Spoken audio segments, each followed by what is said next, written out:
uma grande associação de classe, composta por grandes líderes que são os magistrados e cujo escopo é realizar a cidadania, realizar o bem comum, construir o futuro do Brasil.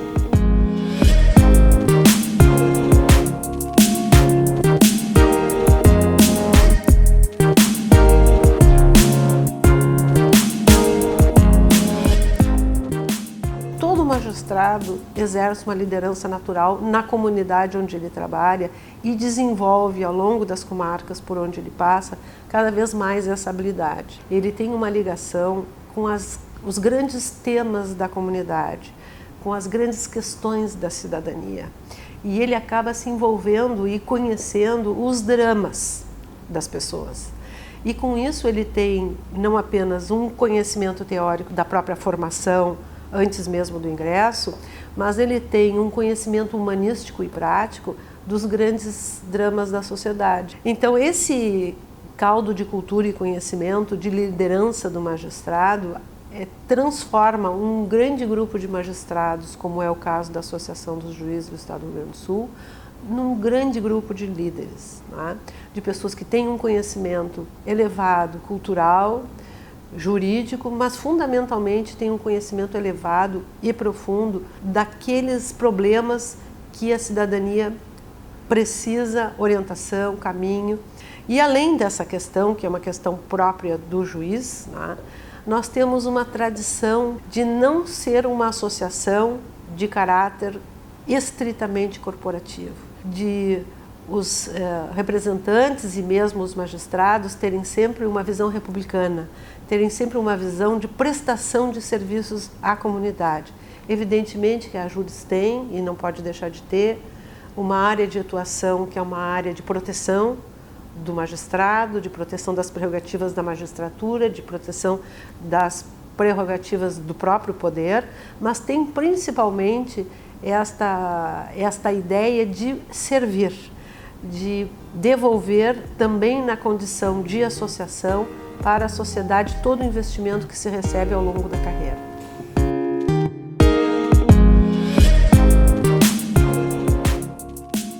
Nós ainda estamos engatinhando na afirmação da igualdade da mulher na sociedade. Nós vemos em especial no espaço político, de representação política, como a mulher ainda não tem espaço de representação social na esfera política.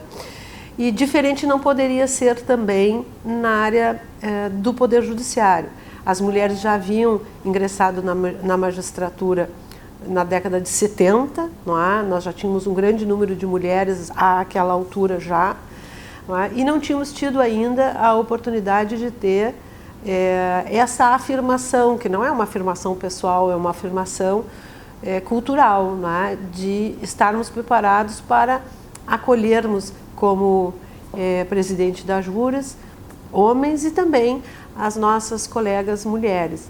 Então, no meu ponto de vista, para a associação e como um exemplo, inclusive, para as outras associações, foi importante. Eu costumo dizer que eu fui eleita por mulheres e por homens. Então, creio que já havia um consenso de que era irrelevante o gênero na representação associativa.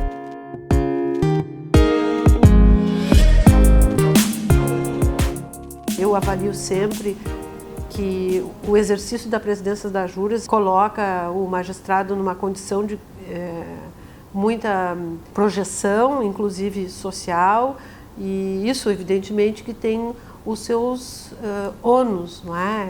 Evidentemente que nós não estamos muitas vezes preparados para esse tipo de enfrentamento. Nós estamos preparados para o enfrentamento do processo, da audiência, né, da sessão, do júri, não é? Que é um enfrentamento onde nós estamos protegidos pela instituição.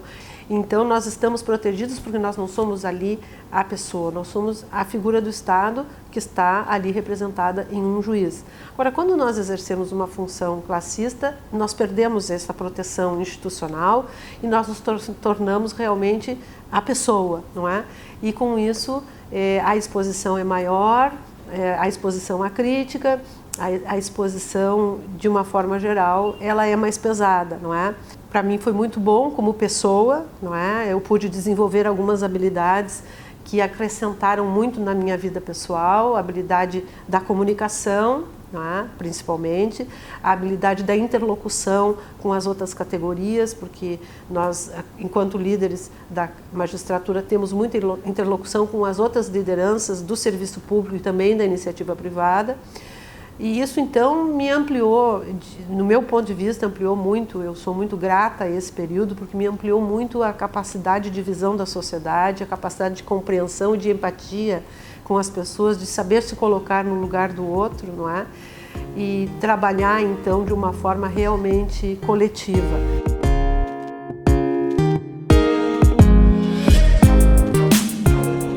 Bem, esse foi realmente um grande desafio.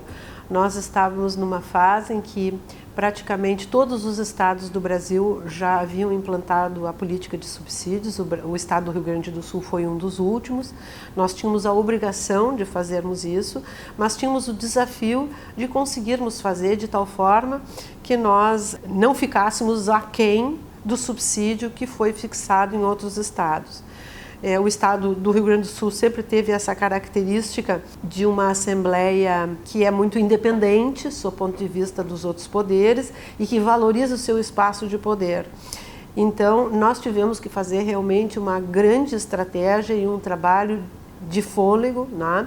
Nós fizemos uma estratégia muito bem pensada, com a comunicação social, com a imprensa, com a sociedade civil e também no âmbito da Assembleia Legislativa.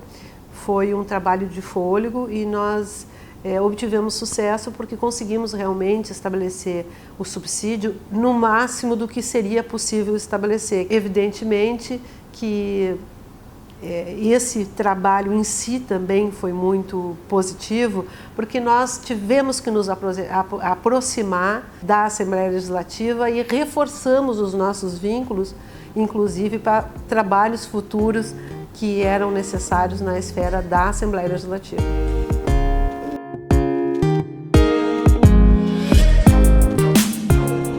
O Departamento de Valorização Profissional, eu considero que é o coração da AJURES, porque de fato a valorização ela não é exclusivamente na defesa do magistrado quando ele está sendo atacado por alguma instituição ou por alguma pessoa, é também isso, mas é principalmente a afirmação da figura do juiz, da importância do juiz, da importância do poder judiciário. E nós tínhamos a exata compreensão de que nós tínhamos que ter uma visão propositiva.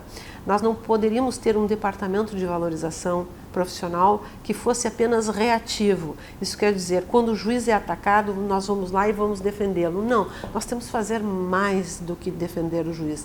Nós temos que afirmar a importância do juiz, afirmar a importância da função jurisdicional, reforçar a confiança da população no juiz. Para que nós pudéssemos alcançar esse objetivo, nós precisávamos de capilaridade. Nós não poderíamos nos concentrar exclusivamente na estrutura que era montada na capital. E por isso nós fizemos um departamento com mais subdiretores do interior, colegas que participavam também no interior do estado. E com isso nós tínhamos, inclusive, em algumas coordenadorias de maior relevância, inclusive a figura do estagiário de comunicação social que acompanhava o subcoordenador, e com isso nós conseguimos tentar ampliar esse trabalho de valorização que deixou de ser reativo e passou a ser muito mais afirmativo.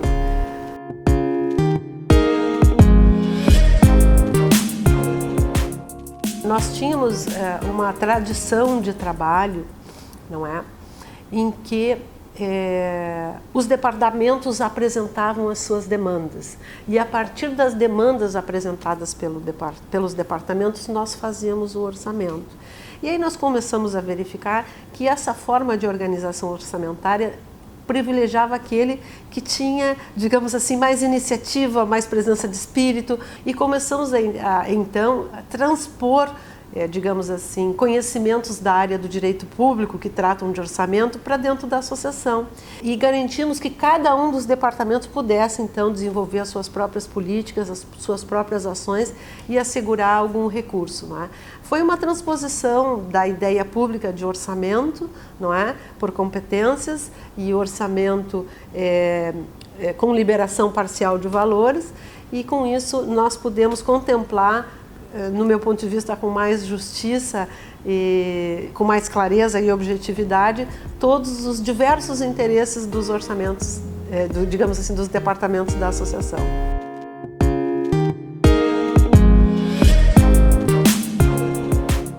Ao longo da gestão, nós fizemos alguns movimentos públicos muito importantes. O primeiro deles foi um grande seminário a respeito do Pacto Federativo, em que nós chamamos todos os parceiros, não apenas da área jurídica, mas também da área pública e da área privada, para discutirmos o Pacto Federativo. Foi uma época em que começou a se discutir o problema orçamentário no âmbito dos poderes, em que nós começamos a discutir a questão de uma eventual restrição de dotação orçamentária por conta de reajustes entre os poderes, e nós sentimos então a necessidade de reafirmar o Pacto Federativo, não é? De reafirmar os espaços dos estados, não permitir que instituições recém-criadas, como o Conselho Nacional de Justiça, pudessem ocupar um espaço, digamos assim, que era próprio da Justiça dos Estados. Outro ponto que eu considero muito interessante foi que, durante a nossa gestão, nós iniciamos o trabalho para discutir com os demais segmentos da sociedade civil a questão da judicialização da saúde. Nós fizemos um grande grupo de trabalho, nós nos reunimos para tentar formular consensos. E daí surgiu toda essa ideia que agora está bem delineada de comitês, né, de judicialização da saúde, no sentido de aprimorar a jurisdição, oferecer para o juiz os melhores conhecimentos para proferir as decisões nessa área. Então, essa interlocução multidisciplinar foi um ponto que se iniciou ali naquela gestão e hoje frutifica grandes resultados na interlocução entre todos os operadores da área do direito com os operadores da saúde.